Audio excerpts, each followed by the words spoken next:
सेना का एक जवान नाम कपिल ऑपरेशन सिंदूर के बाद छुट्टी लेकर घर आया था। छुट्टी खत्म होने के बाद वापस श्रीनगर अपनी पोस्ट पर लौट रहा था।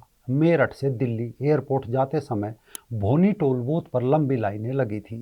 उसने टोल कर्मियों से कहा कि उसे जल्दी निकाल दे, नहीं तो उसकी फ्लाइट छूट जाएगी। इसे लेकर टोल कर्मियों से उनकी कुछ कहासुनी हो गई। कुछ देर में विवाद भी बढ़ा और मारपीट की नौबत आ गई। मामला यहाँ तक बिगड़ा कि कई टोल बूथ कर्मचारियों ने कपिल और उनके साथ मौजूद उनके चचेरे भाई की पिटाई कर दी। वायरल वीडियो हुआ जिसमें कुछ हमलावर कपिल को एक खंबे से बांधकर उसके हाथ पीछे से खींचकर भद्दी गाली देते हुए उसकी पिटाई कर रहे थे।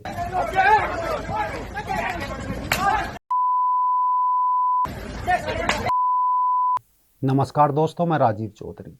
खबर को एक बार फिर से सुन लीजिए। फौजी ने केवल ये कहा था कि मुझे जाने दो, गुंडों ने उसे बुरी तरह पीटा।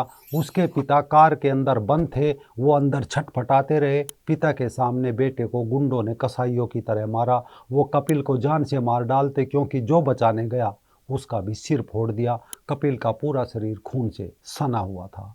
घायल जवान उसके भाई की इस हालत का उनके नज़दीकी गांव में पता चलता है तो गुस्साए फौजी के गांव गोटका और आसपास के गांव के 500 से ज़्यादा लोगों ने भोनी टोल ऑफिस पर हमला कर दिया। लोगों ने टोल ऑफिस की खिड़कियां, फर्नीचर तोड़ दिया, जमकर पत्थर बरसाए। लोगों की भीड़ देखकर टोल कर्मी मौके से भाग गए। सोमवार दोपहर 1 बजे से शुरू हुआ ये हंगामा शाम 5 बजे तक चलता रहा। राजनेता से लेकर किसान संगठन तक वहां जमा होते गए। धरने प्रदर्शन का दौर चलता गया। बीच बचाव में पुलिस आ जाती है और अंत में सेना के जवान को आर्मी हॉस्पिटल ले जाया जाता है। 6 टोलकर्मी तुरंत गिरफ्तार होते हैं और 7वां टोलकर्मी आरोपी देर रात तक उसे भी गिरफ्तार कर लिया जाता है। घटना के बाद राष्ट्रीय राजमार्ग प्राधिकरण ने कार्रवाई करते हुए टोल कलेक्शन एजेंसी मैसर्स धर्म सिंह एंड कंपनी पर 20 लाख रुपए का जुर्माना लगाया। कंपनी का कॉन्ट्रैक्ट खत्म करने के साथ ही कंपनी पर भविष्य में टोल प्लाजा की नीलामी में भाग लेने से रोकने की प्रक्रिया भी शुरू कर दी। ये सिर्फ एक घटना नहीं है। अगर घटनाओं को गंभीरतापूर्वक देखा जाए तो लगता है जैसे टोल प्लाजा गुंडों के अड्डे बन गए हैं। बताया जा रहा है टोल प्लाजा पर जो कर्मी रखे जाते हैं उनसे उनकी शैक्षिक योग्यता नहीं पूछी जाती, बल्कि आपराधिक पृष्ठभूमि देखी जाती है। जिस पर जितने संगीन और अधिक मुकदमे होते हैं उसे उतनी अच्छी सैलरी मिलती है। यही कारण है आए दिन टोल पर लोगों को इन गुंडों का सामना करना पड़ता है। थोड़े समय पहले फरीदाबाद में नेशनल हाईवे पर टोल कर्मियों ने एक कोयला कारोबारी को बंधक बनाकर पीटा था। जून 2025 उत्तर प्रदेश के जनपद हापुड़ के पिलखुआ स्थित छिजारसी टोल प्लाजा पर टोल कर्मियों ने एक कार का फास्टैग से टोल डिटेक्ट न होने पर कार सवार की सोने की अंगूठी छीन ली थी। बाराबंकी के मसौली में गोंडा बहराइच राष्ट्रीय राजमार्ग स्थित साहबपुर टोल प्लाजा पर लखनऊ के नरही निवासी अधिवक्ता विवेक कुमार भट्ट के बेटे सूर्या भट्ट और वरुण भट्ट के साथ मारपीट की गई थी। ये 1 2 4 मामले नहीं है। बात यहाँ तक पहुंची कि हिंदुस्तान अखबार ने खबर छापते हुए हेडलाइन लिखी कि गुंडागर्दी का अड्डा बने टोल प्लाजा, हर दिन होते हैं झगड़े। भारत में पिछले लगभग एक दशक में बुनियादी ढांचे में तेजी से विकास हुआ, जिसमें सबसे अधिक विकास सड़कों का हुआ। नेशनल हाईवे का जाल पिछले एक दशक में तेजी से फैला और ये दुनिया का सबसे बड़ा सड़क नेटवर्क बन गया। इन सड़कों के निर्माण और रख रखाव के लिए टोल टैक्स एक प्रमुख सोर्स है। भारत में टोल टैक्स का संचालन राष्ट्रीय राजमार्ग शुल्क नियम 2008 के तहत होता है। ये नियम सड़क परिवहन और राजमार्ग मंत्रालय द्वारा बनाए जाते हैं। इसके तहत राष्ट्रीय राजमार्गों पर टोल प्लाजा स्थापित किए जाते हैं, जहां वाहनों से उनकी श्रेणी और दूरी के आधार पर शुल्क लिया जाता है। नियमों में साफ प्रावधान है कि 2 टोल प्लाजा के बीच कम से कम 60 किलोमीटर की दूरी होनी चाहिए। अगर कोई व्यक्ति टोल प्लाजा से 20 किलोमीटर के दायरे में रहता है तो वह निवास प्रमाण पत्र दिखाकर मासिक पास ले सकता है। जिस फौजी के साथ ये वारदात हुई उसका घर टोल प्लाजा से 10 किलोमीटर दूर है। लेकिन इसके बावजूद जो भी लोग गाड़ी से हाईवे से गुजरते हैं वह जरूर इन खबरों से अनजान नहीं होंगे। टोल कर्मियों के व्यवहार से वो जरूर रूबरू होते होंगे। केंद्रीय सड़क परिवहन और राजमार्ग मंत्री नितिन गडकरी ने टोल टैक्स को लेकर कई बार अपनी राय रखी है। उनका मानना है टोल वसूली सड़क निर्माण और रख रखाव के लिए जरूरी है, लेकिन ये जनता पर बोझ नहीं होना चाहिए।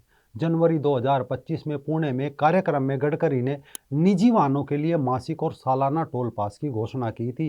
उन्होंने कहा था कि टोल राजस्व का 74% हिस्सा वाणिज्यिक वाहनों से आता है, जबकि निजी वाहनों की हिस्सेदारी 26% है।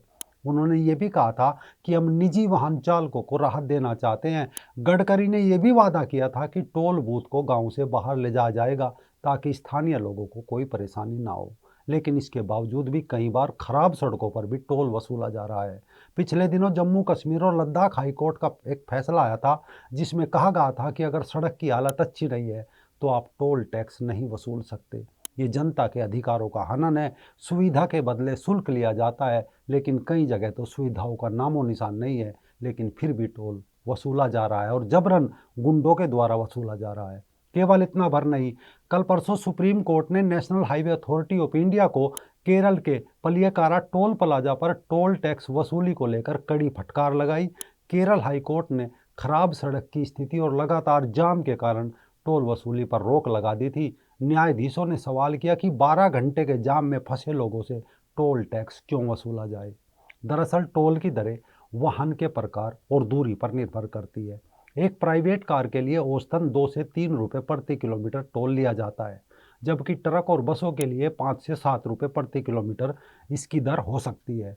देश में करीब 1200 टोल प्लाजा है, जिनमें से ज़्यादातर राष्ट्रीय राजमार्ग के अधीन है। साल 2023-24 में अकेले 54,000 करोड़ रुपए से अधिक का टोल वसूला गया था। ये राशि सड़क निर्माण, रख रखाव और कर्ज चुकाने में खर्च होती है। टोल लेना कोई गलत नीति नहीं है, लेकिन सवाल है जिन टोल लेने वाली प्राइवेट कंपनियों को इसके लिए ठेके लिए जाते हैं, क्या उनके ऊपर कोई कानून काम करता है? अक्सर महिलाओं से बदसलूकी, चालक से गाली गलौज, टोल कर्मियों के रूप में आपराधिक गुंडे टोल नीति की धज्जियां उड़ाकर उसे गुंडई में बदल रहे हैं। यही कारण है, ऐसी घटनाएं दर्शाती है कि नेशनल क्राइम इन्वेस्टिगेशन ब्यूरो नाम की संस्था ने टोल प्लाजा को लेकर नितिन गडकरी जी को एक खुला पत्र तक लिखा कि टोल कर्मचारियों का अनिवार्य पुलिस वेरिफिकेशन हो ताकि आपराधिक प्रवृत्ति के लोग नियुक्त ना हो। हर टोल प्लाजा पर हाई डेफिनेशन सीसीटीवी और लाइव मॉनिटरिंग हो, जिससे किसी भी विवाद की स्थिति में तुरंत एक्शन लिया जा सके। तत्काल शिकायत तंत्र या हेल्पलाइन नंबर व क्यूआर कोड सिस्टम लगाकर शिकायत को नेशनल हाईवे कंट्रोल रूम से जोड़ा जाए। सेना, अर्धसैनिक बल और पुलिस कर्मियों के लिए विशेष सुविधा, ताकि ड्यूटी पर आते जाते समय उन्हें सम्मान और प्राथमिकता मिले। लापरवाही व जाम पर जुर्माना, अनावश्यक जाम अव्यवस्था से संबंधित टोल प्रबंधन कंपनी पर सख्त दंड नियम लगाया जाए। कर्मचारियों की ट्रेनिंग व आचार संहिता अनुशासनहीनता की स्थिति में सीधी बर्खास्तगी हो।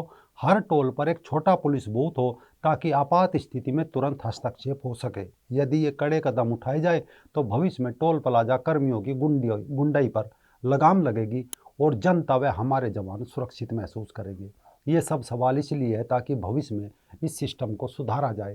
टोल प्लाजा पर फिर किसी सैनिक या किसी महिला के साथ दुर्व्यवहार ना हो, सिस्टम पर दाग ना हो और हाईवे पर टोल के नाम पर गुंडे ना खड़े हो।